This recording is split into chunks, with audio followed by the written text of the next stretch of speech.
Trade tensions are back at the center of North American politics, and this time they're not just economic headlines, but strategic weapons reshaping entire industries.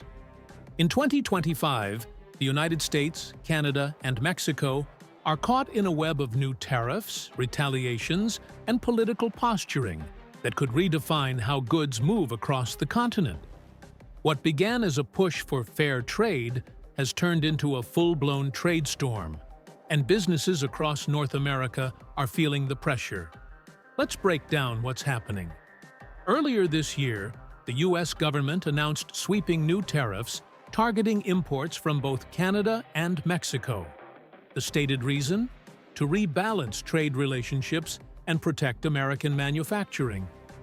The tariffs cover a wide range of products, from automotive components and steel to agricultural goods, pharmaceuticals, and even energy equipment. Officials in Washington argue that these measures will reduce trade deficits and bring jobs back to U.S. soil. But the reality is far more complicated. Both Canada and Mexico have fired back with retaliatory tariffs of their own, targeting key American exports like dairy, grains, and industrial machinery. What started as an economic strategy has quickly escalated into a regional trade dispute, the most serious since the early NAFTA days. To understand why this is happening, we need to look at the bigger picture. The United States-Mexico-Canada Agreement, USMCA, which replaced NAFTA in 2020, was meant to stabilize North American trade. But by 2025, the political climate has shifted. Rising nationalism, election year politics, and a global economic slowdown have reignited protectionist sentiment. Leaders across all three countries are under pressure to protect their own, and tariffs have become the tool of choice. In Washington, officials claim the tariffs are aimed at unfair practices. U.S. manufacturers argue that cheap imports from Mexico and Canada, especially in automotive parts, semiconductors, and green technology, undercut American producers. The administration's message is clear. It wants to strengthen domestic industry, even if it means ruffling feathers among its closest allies. But these new trade barriers are producing ripple effects that extend far beyond politics. In the automotive sector, the consequences are immediate. Automakers like Ford, GM, and Tesla, which rely heavily on parts manufactured in Mexico and Canada, are facing production delays and cost spikes. Supply chains that were finely tuned under USMCA are now strained by new tariffs and customs delays. The price of imported components has risen, forcing companies either to absorb the cost or pass it on to consumers. The agriculture industry is also feeling the squeeze. Mexico, the largest importer of U.S. corn and soybeans, has imposed retaliatory duties that are hurting American farmers, many of whom are already struggling with high fuel and fertilizer costs. Canada has hit back with tariffs on U.S. dairy and meat exports, creating new headaches for food producers. Then there's energy. The U.S. has applied new tariffs on Canadian steel and aluminum used in energy infrastructure, arguing for national security reasons. In response, Canada is reviewing its own energy exports, particularly oil and gas pipelines, to the U.S. That's raising concerns about fuel prices and energy supply across the Midwest. Economists warn that this cycle of retaliation could slow regional growth. The three North American economies are deeply intertwined. Each depends on the others for manufacturing, labor, and logistics.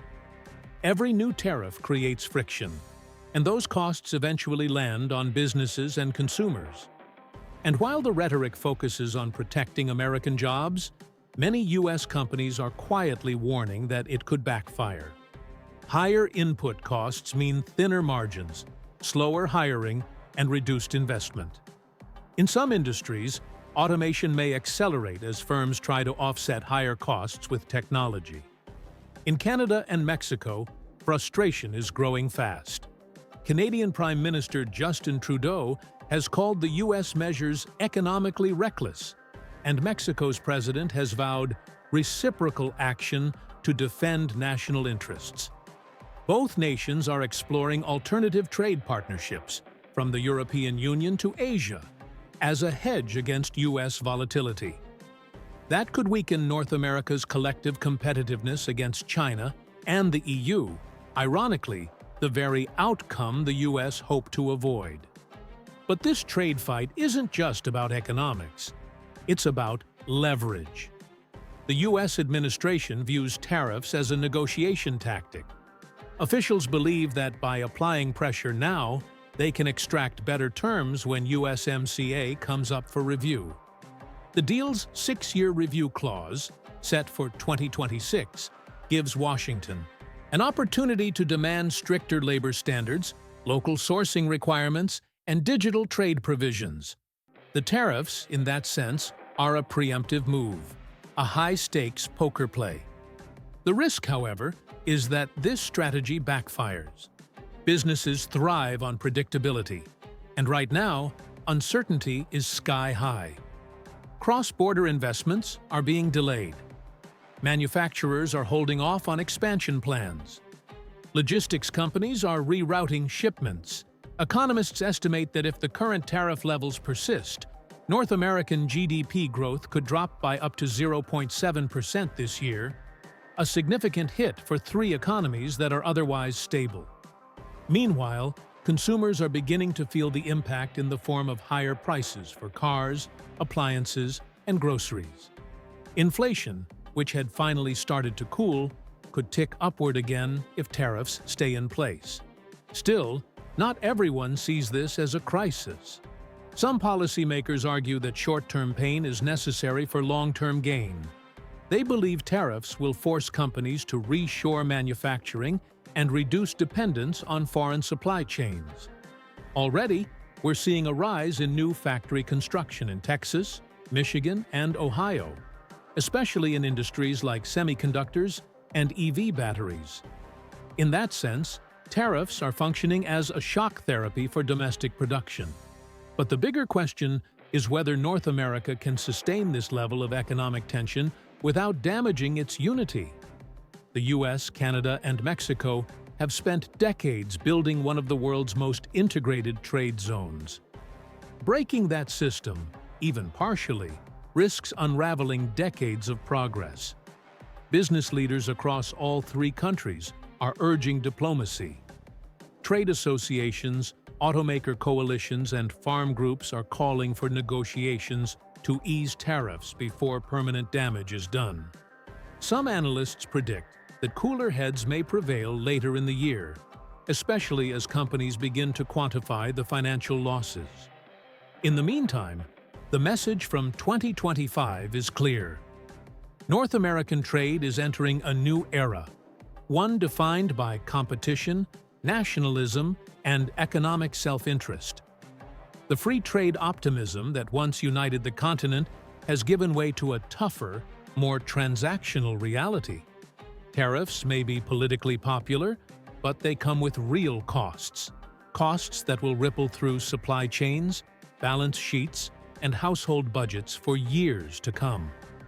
And as the US, Canada, and Mexico navigate this uneasy moment, one thing is certain.